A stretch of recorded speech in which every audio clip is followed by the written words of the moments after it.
చూడనికే sir ఏమైనా అయిందా, ఆయనకి ఏమైనా అయిందా, ఏం కాలేదా? మీరు కాదు ఒక డాక్టర్ చెప్పండి వెళ్ళిపోతాం.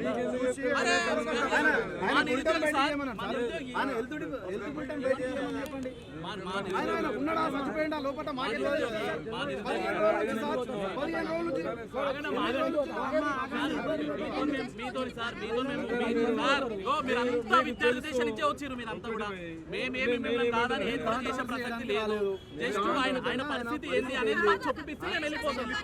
డీసీపీ ఎవరు ఉన్నారు లేకపోతే ఏసీ సార్ ఉన్నారు నాకు రమ్మని చెప్పండి. రావడం నా దగ్గరికి ఎందుకు వస్తారు సార్? ప్రజలం మేమంతా కూడా ప్రజలమే కదా. చెప్పండి విషయం ఏందో చెప్తే మేము వెళ్ళిపోతాం. విషయం ఏందో చెప్తే మేము వెళ్ళిపోతాం సార్. 144 పెట్టిరా సార్? ఇక్కడ ఏమన్నా ఎప్పుడు పెట్టిరు? ఏ పర్పస్ లో పెట్టిరు? ఎందుకు ఎందుకు న్యూసెన్స్ ఎందుకు అవుతుంది? అదే ఎందుకు అవుతుంది అని మేము ఏమంటున్నాం సార్? మేమేం న్యూసెన్స్ చేస్తాం సార్. మేము అడుగుతున్నాం, చలో మీరే పోలీస్ ప్రొటెక్షన్ ఇచ్చి ఇద్దరిని పంపించండి, మమ్మల్ని ఇద్దరిని పంపించండి సార్. ఇద్దరిని పంపించండి.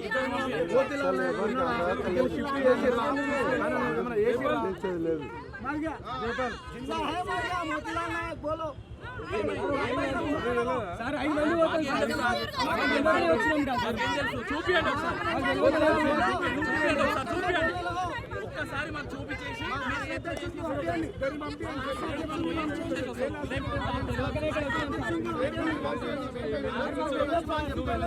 నాకు తెలుసు.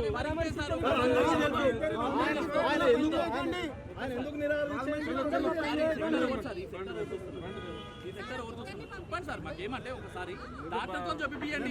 మీరు మీకు మాకేం దుష్పడి ఉంటుందా చెప్పండి. ఏముండదు చెప్పండి.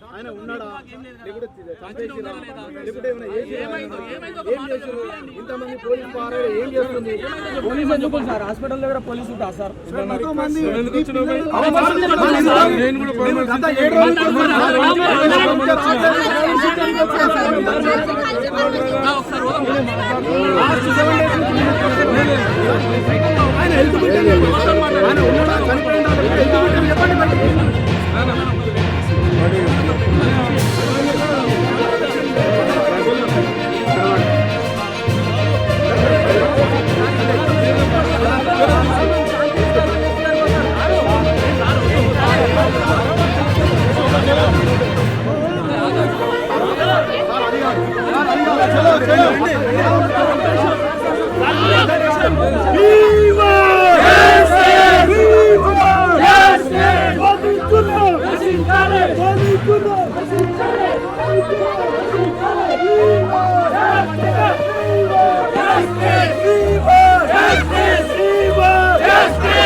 Hey!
రేవంత్ రెడ్డి గారు కమల్గార్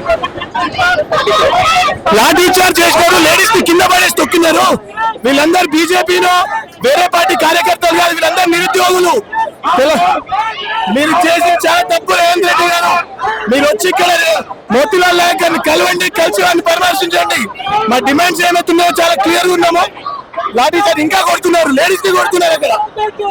సో ఇదే మేము మీడియాకి రిక్వెస్ట్ చేస్తున్నాము. మోతీలాల్ ఎస్టీ అనే ఎస్టీ యువకుడు, ఆ యువకుడు నిరాహార దీక్షలో ఈ రోజుకి 8వ రోజు ఉండగా మేము పరామర్శించడానికి బీజేపీ తరపున మా రాష్ట్ర అధ్యక్షులతో కలిసి రావడం జరిగింది. మమ్మల్ని ఆ అబ్బాయి ఉన్నాడా లేదా, బ్రతికున్నాడా లేదా కనీసం అతను హెల్త్ కండిషన్ ఎలా ఉందో తెలుసుకోవడానికి వచ్చినా గానీ మమ్మల్ని తెలియని అన్యాయంగా అరెస్ట్ చేశారు. దీని అంతటికీ కారణం కాంగ్రెస్ ప్రభుత్వమే. ఈ నిరుద్యోగులందరికీ కారణం